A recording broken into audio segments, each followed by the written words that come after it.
sa may Agdao. So, group mo ito po ha. Then, ako, Fran. So, ang objective na to karon kay mag-feeding program.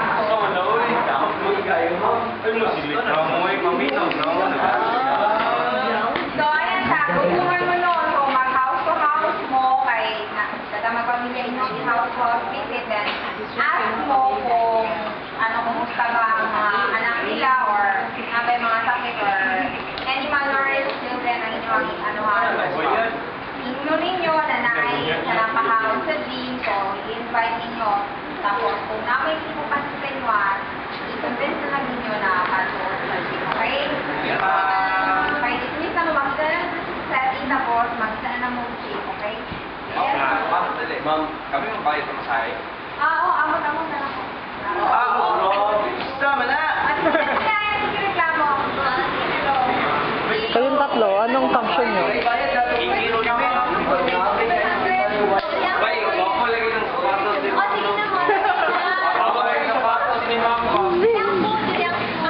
Sa community kami, hindi ang food. Tama, tulong sa kalay. Hoy, bakit?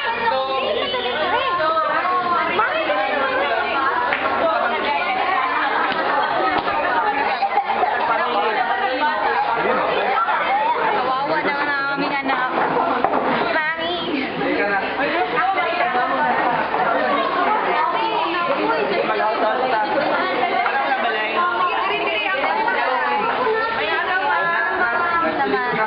May buntag kaninyo nga tanan.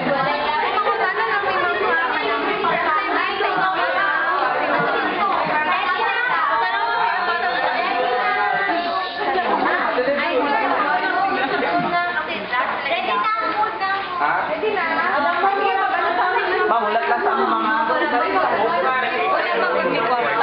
Wala may kwarta, pampalit ng vitamin. War siya kayo mo. Hindi mo po asa kung may abot. Wala may kwarta.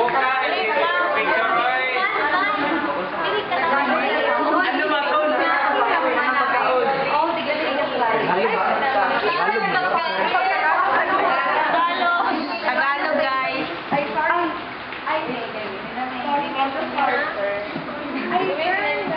Mag-Tagalog ka.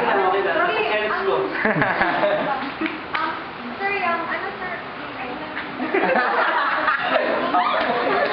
Kasi Bisaya kami nung